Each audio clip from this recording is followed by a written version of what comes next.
पति पत्नी और उनका मृत बच्चा। एक कपल को शादी के 11 साल बाद एक लड़का हुआ। वे बहुत ही प्रेमी कपल थे और उनका लड़का उनकी आंखों का तारा था। एक सुबह जब वह लड़का तकरीबन 2 साल का था, लड़के के पिता ने एक दवाई की बोतल खुली देखी।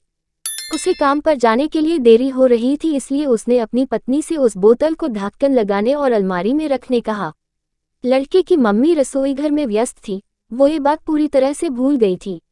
लड़के ने वो बोतल देखी और खेलने के इरादे से उस बोतल की ओर गया। बोतल के कलर ने उसे मोह लिया था, इसलिए उसने उसमें की दवाई पूरी पी ली थी। उस दवाई की छोटे बच्चों को छोटी सी मात्रा भी जहरीली हो सकती थी। जब वह लड़का नीचे गिरा तब उसकी मम्मी उसे जल्द से जल्द दवाखाने ले गई, जहां उसकी मौत हो गई। उसकी मम्मी पूरी तरह से हैरान हो गई थी। वह भयभीत हो गई थी कि कैसे वो अब अपने पति का सामना करेगी।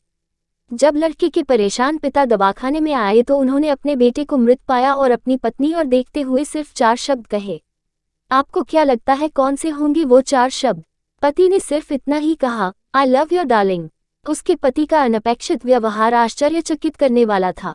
उसका लड़का मर चुका था, वो उसे कभी वापस नहीं ला सकता था और वो उसकी पत्नी में भी कोई कसूर नहीं ढूंढ सकता था।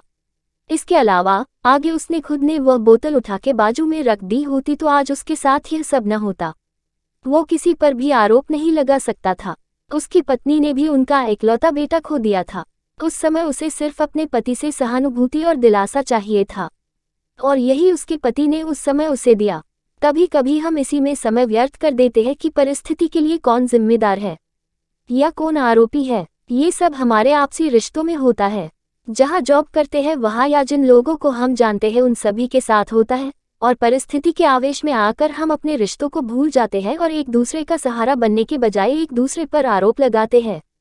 कुछ भी हो जाए, हम उस व्यक्ति को कभी भी नहीं भूल सकते जिसे हम प्रेम करते हैं। इसीलिए जीवन में जो आसान है उसे प्रेम करो। आपके पास अभी जो है उसे जमा करो और अपनी तकलीफों को विचार कर कर के बढ़ाने के बजाय उन्हें भूल जाओ। उन सभी चीज़ों का सामना करो जो आपको अभी मुश्किल लगती है या जिनसे आपको डर लगता है। सामना करने के बाद आप देखोगे कि वो चीज़ें उतनी मुश्किल नहीं है जितना कि आप पहले सोच रहे थे।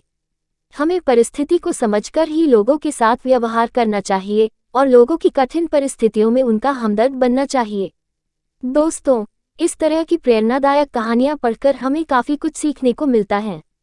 आपके लिए और अधिक प्रेरणादायक कहानियों का विशाल संग्रह मौजूद है। और भी इस तरह की कहानियों के लिए स्टोरी सीरीज चैनल को सब्सक्राइब करें।